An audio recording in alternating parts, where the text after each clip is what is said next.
احنا داخلين على أكبر لغز في التاريخ، أتلانتس اللي أفلاطون جاب سيرتها دي. أيوة، بس الأصل الحقيقي للحكاية عندنا إحنا، ده سر مصري. أفلاطون وصف أتلانتس إنها جزيرة أكبر من ليبيا وآسيا مع بعض، عندها ثروة وتكنولوجيا ما تخطرش على بال حد. دول طمعوا زيادة عن اللزوم، افتكروا إنهم ممكن يغلبوا الآلهة كمان. الغرور الأخلاقي بتاعهم هو اللي غرقهم. بجد. في يوم وليلة بس الكارثة الرهيبة حصلت، أتلانتس غرقت في البحر واختفت كده كأن مفيش حاجة حصلت. الشاعر اليوناني سولون زار مدينة سايس المصرية في القرن السادس قبل الميلاد. كان بيدور على الحكمة، بس لقى ملف سري. السر انكشف في البرديات. مش عايز المعلومة دي تقف عندك. دوس لايك وقلنا ايه النظرية اللي بتحبها عن أطلانتس في الكومنتات. انتوا الأغرياء أطفال، ما تعرفوش حاجة عن الأزمان القديمة بجد. الكلام ده أكيد وجع كرامة سولون. الغرق بتاع أطلانتس حصل قبل زمانكم ب9000 سنة. احنا بس اللي عندنا السجل ده. الكلام ده بيأكد الأسطورة كلها. يبقى الحكاية طلعت من مصر مع سولون، عشان كده أفلاطون سمع الخبر الأكيد. سر اتنقل جيل ورا جيل وعدى بحور.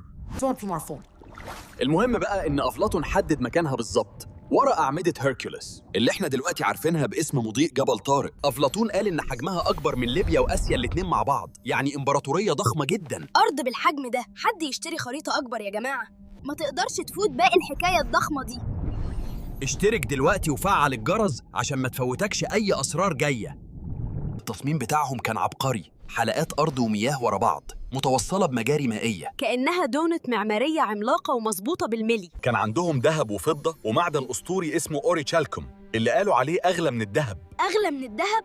طب أنا عايز خاتم أوريكالكم. الأرض كانت بتوفر كل حاجة، أكل كتير ومياه عذبة من الجبال ومواد خام لكل مشاريعهم العظيمة. كانت جنة بجد. مش غريبة إنهم اتدلعوا. موانيهم كانت ضخمة، فيها أرصفة تستوعب أساطيل ضخمة ومتأمنة ببوابات وأقفال متقدمة. 1 2 3 كتير قوي. بص على السفن دي كلها.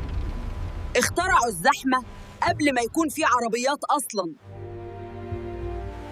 استخدموا الينابيع الطبيعية السخنة والباردة عشان يعملوا حمامات عامة فخمة لكل المواطنين. يا سلام، كانوا كل يوم سبا داي. دول كانوا عايشين صح. الجمال ده ما ينفعش يتخبى. شارك الكمال ده مع أصحابك كلهم. الحكمة والعجائب أحسن لما تتشارك. ده كان مجتمع مثالي، تكنولوجياً وهيكلياً ومادياً مفيش حضارة على الأرض كانت زيهم. بس إيه لازمة الكمال ده كله لو نسوا الأخلاق بتاعتهم؟ بس الجزء الإلهي اللي في طبيعتهم بدأ يختفي وحل محله طمع وطموح البشر. سابوا الفلوس تحول قلوبهم لحجر. بسبب غرورهم بدأوا محاولاتهم عشان يغزوا الحضارات اللي ورا البحر المتوسط، ومن ضمنهم مصر القديمة واليونان. يا خبر، غزو. لازم نوقف الأسطول الأطلنطي ده. بس أثينا القديمة اللي كانت لسه متمسكة بالفضيلة قادت المقاومة وهزمت الجيش الأطلنطي الضخم ده.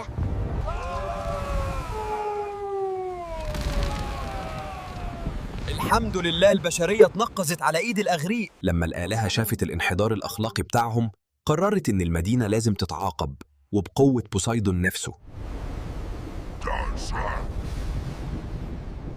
النظرة اللي في وشه دي.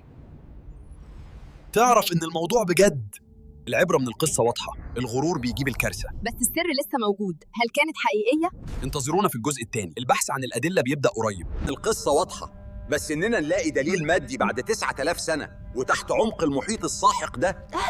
ده التحدي الحقيقي. المحيط ده كبير قوي، كأننا بندور على إبرة في 1000 كوم قش. أول نظرية كبيرة بتربط مصير أطلانتس بانفجار بركان ثيرا أو سانتوريني حوالي سنة 1300 قبل الميلاد. البركان ده كان ضخم، أكيد عمل تسونامي قد ناطحة سحاب. بس رواية أفلاطون بتحط أطلانتس بره البحر المتوسط وقبل انفجار ثيرا ب7400 سنة. استنى، يعني كل الجزيرة الضخمة دي كانت بركان صغير؟ في حاجة مش مظبوط. نظرية تانية بتربط قصة الغرق بفيضان البحر الأسود لما البحر المتوسط فتح مضيق البوسفور بعنف. طوفان كارثي. دي كتلة مية عملاقة بلعت الأرض. ده أكتر تطابق بصري مقنع. عين الصحراء في موريتانيا تطابق وصف أفلاطون للحلقات والمسافة من الأعمدة بالظبط. استنى، مدينة غرقت في المحيط. دلوقتي لازقة في نص صحراء سخنة. ده تغيير موقع رهيب. النقاد بيقولوا إن فيضان أفلاطون كان جيولوجي مش غرق حقيقي في المحيط، أو إن المنطقة جفت بعد كده. بس إزاي محيط كامل يضيع في الصحراء؟ دي لعبة اختفاء للتاريخ. البعض بيعتقد إن بلورات الطاقة الغارقة في أطلانتس لسه بتطلع طاقة غريبة وقوية وبتتسبب في اختفاءات مثلث برمودا. يعني أطلانتس محطة كهرباء ضخمة تحت المية بتاكل سفن. أنا كنت عارف إن الموضوع فيه فضائيين. أطلانتس موجودة وهتفضل لغز لحد ما نلاقيها.